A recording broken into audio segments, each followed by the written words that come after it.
Business plan, the entrepreneur should consider that one very important part is organization and management. So how the entrepreneur will structure internally the company. And in organization and management, one crucial aspect for the entrepreneur to consider is motivation. How can the entrepreneur motivate people?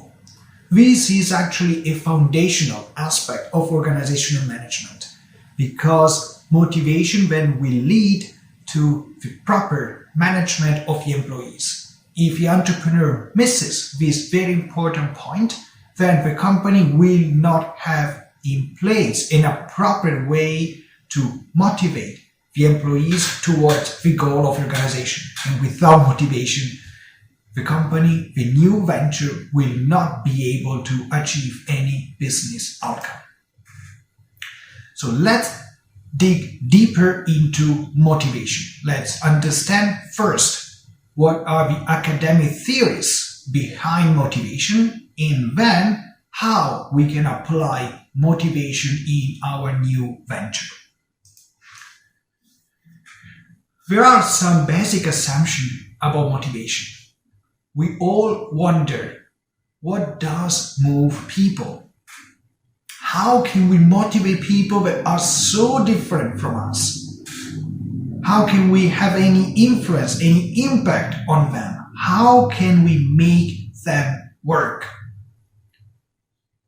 We will try in this video to answer all these questions. In the findings from this video lecture then can be applied not only in new ventures, but also simply in student teams when we're working on a project. Some of these theories will work well also in this simple context of student teams and student coursework. So first we will analyze motivation. What is motivation? The early academic theories about motivation, and then the contemporary theories on motivation. And then in the final part of this video, I will show you how we can apply motivational theories into everyday life in our company. The definition of motivation can be the process that accounts for an individual's intensity, direction, and persistence towards attaining a goal. So let's understand what intensity, direction, and persistence mean. So intensity is how hard we try to achieve a goal. Direction means all the efforts which we channel to achieve some goals. And persistence is about resilience, for how long we can be resilient, we can persevere, we can keep going. So these are the three main dimensions of motivation. Let's now take a look at the early theories of motivation. These early theories were originally developed in the 50s. There are now more recent theories that are more valid. However, I'm giving you an overview on early theories because they are still often referenced. We can even see still some companies adopting or basing motivational programs on these very early theories. So it's important to have an understanding of these theories and then to focus on more modern theories that can be applied in more modern ventures. One, which is quite famous, is the Maslow hierarchy of needs. So the Maslow hierarchy of needs, we identify these different levels. So starting from physiological needs, that are the more basic kind of needs, moving up to safety needs, social need, esteem, and then self-actualization. Maslow hierarchy of needs is a foundational concept which we will find also in other theories that built upon Maslow original theories. The second one is the theory X and Y, Yin and Yang by Mcgregor. So this theory basically categorizes employees in two main personas. So there is the theory X. So the theory X is essentially the persona of lazy employees. So here we make an assumption that all employees are lazy, they don't want to work, they need to be controlled, monitored. If they don't work, they need to be punished. Employees are just looking for security, and that's it. And then there is the opposite, which is theory Y. So this would be like professional employees that are keen and they are interested in the job, they have responsibility, they want responsibility, they may even seek responsibility, and they're also willing to make innovative decisions. So the implication here of this theory is that employees can be categorized according to these two personas. So the manager should know whether he or she is dealing with a theory X type of employees, the lazy kind of employees, or with a theory Y kind of employee, meaning the professional, keen, hardworking, disciplined employees. The third early theory is Herzberg two-factor theory. In this theory, we identify two different factors. The intrinsic factor of a job that lead to job satisfaction. For example, career progression or more responsibility or recognition, validation for the work you've done. And extrinsic factors that may lead potentially to dissatisfaction. For example, a boss that is micromanaging you, or a salary that is not satisfactory enough, or company policies that are very bureaucratic with a lot of red tape, and then they discourage any initiative, any innovation. So this will eventually lead to dissatisfaction. So according to this theory, the manager should consider carefully about intrinsic factors and extrinsic factors. And especially be mindful that extrinsic factors can lead to dissatisfaction, and when people are dissatisfied, they will quit their job. Now, let's move on to the contemporary theories on motivation. So there are multiple theories. I mentioned all of them in this introductory slide. I will go deeper into details of only some of these contemporary theories. Particularly, I will explain a bit more about the Erg theory, about McClelland theory of needs, about the goal-setting theory, and the expectancy theory. Just one brief observation on the equity theory. The equity theory is basically related to the fairness of treatment of employees. So employees will be satisfied when they see that everyone is treated equally. So, but we are going to focus on Erg, McClelland, goal setting, and the expectancy theory. So the first one is the Erg theory. The Erg theory essentially stems from Maslow hierarchy of needs and categorizes three groups of core needs. The existence needs, so the needs that are related to our existence, everyday existence. Relatedness needs, so these are the needs related to our need for interpersonal interaction.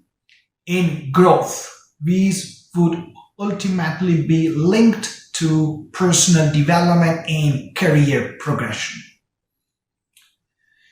The second modern theory is McClelland theory of needs.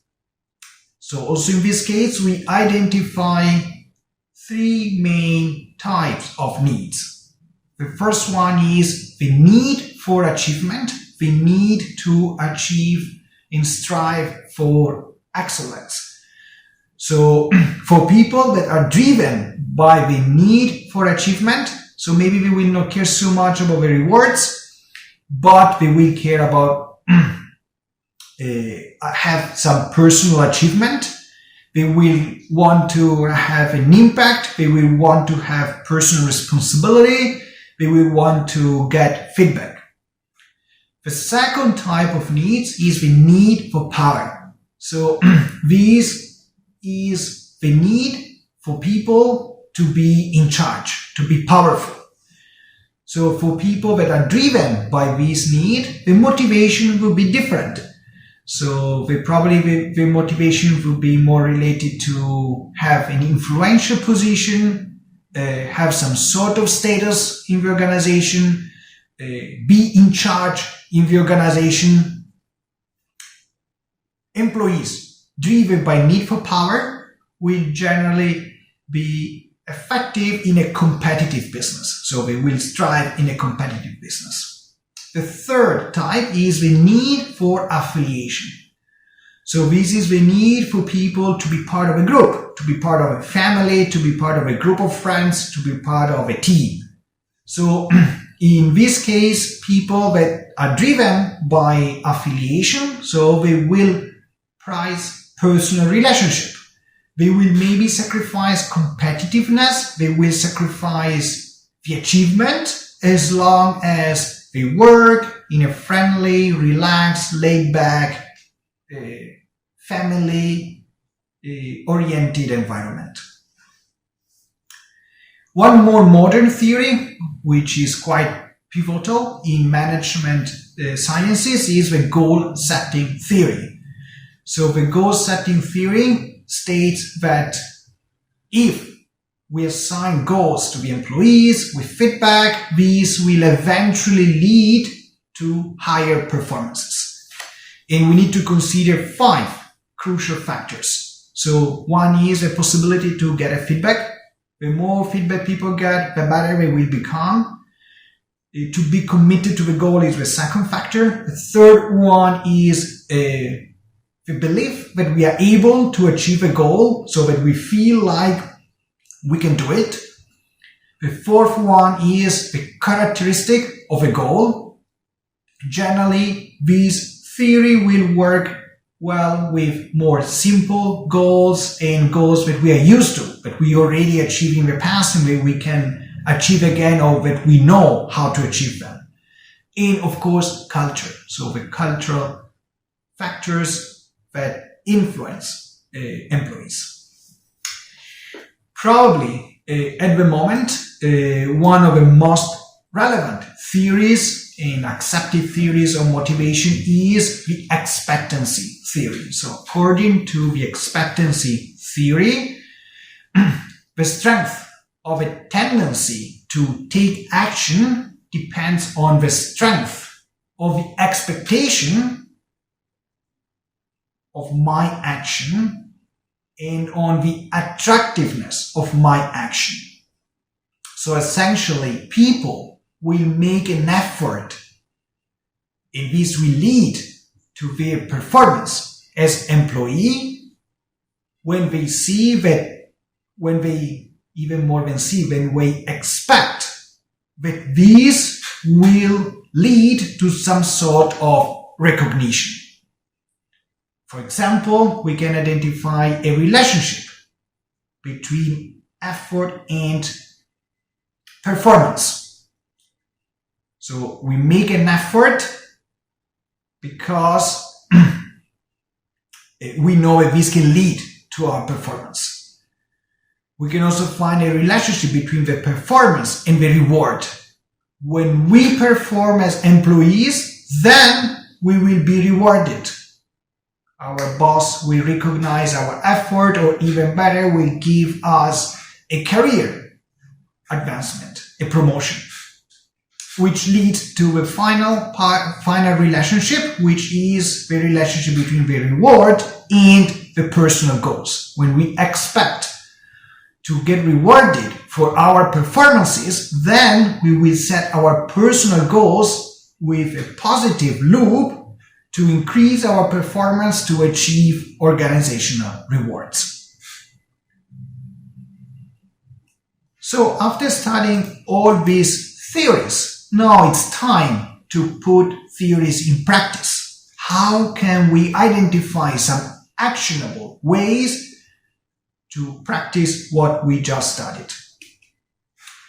And this is exactly the purpose of having these academic theories on motivation. So to be able to execute, to implement these academic findings into everyday life in a company.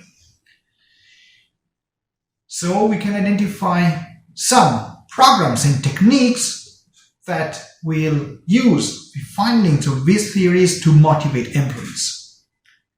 Primarily, we will focus on management by objective program, employee recognition program, employee involvement program, variable pay, and flexible benefits. Management by objective, or MBO, is probably one of the most widely used management programs in organization. The MBO encompasses 4 main ingredients: goals, which must be specific, must be tangible, must be measurable; participative decision making. So people need to feel that they are part of a decision making process, not they just receive orders; precise time frame; and at the end, feedback on what we achieve or we did not achieve, and throughout all the program, continuous feedback on our performance.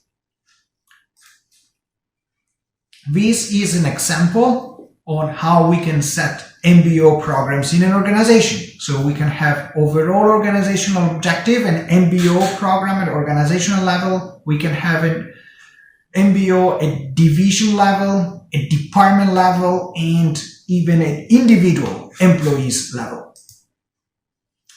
As you can imagine, the MBO theory is heavily based on the goal setting theory. However, there are some differences. The most important one is that MBO advocates for participation. Employees should participate actively in the program, and this is a missing piece in the academic theory. So the academic theory does not emphasize so much on the participation aspect. MBO is a very successful technique with very good results. However, it doesn't always work out. And this can be for multiple factors. Can be because the expectation regarding the outcome is too high, unrealistic, or because there is no commitment from the top management, or because there is some sort of misalignment, misallocation of the rewards on the accomplishment of the goals, and finally for cultural incompatibilities. So there are, for example, cases of Japanese corporate that scrap their MBO techniques because they were not in line with the national culture of Japanese companies. Another program is the employee recognition program. So here is a way to recognize, to validate the employees and to give some sort of appreciation for a job well done. A typical case is the employee of a month, or some recognition, some messages, some congratulation to employees when they did a good job. A third technique to motivate our people is the employee involvement program. So here we try to let employees participate more in the everyday life of the organization. There are multiple employee involvement programs. 4 of the most famous employee involvement programs are the participative management, the representative participation, stock ownership plans, and quality circles. There are also programs that emphasize more on the salary, the compensation side. And in this way, instead of just giving a flat fixed standard salary to all the employees, we will try to motivate employees with some sort of more customized salary, but will emphasize on their performances. So there are, for example, piece rate pay plans or profit sharing that will be based on company profitability, gain sharing that will be based on group productivity. So this will be more related to a specific department or a team, and bonuses that will be given to the employees when they achieve some performances that have been set by the organization. So there are, for example, many Taiwanese companies that utilize a lot these tools to increase the motivation of their employees. So generally, Taiwanese companies will give lower salary because they have a variable pay which is much higher, since they want to motivate. They want to strongly motivate their employees.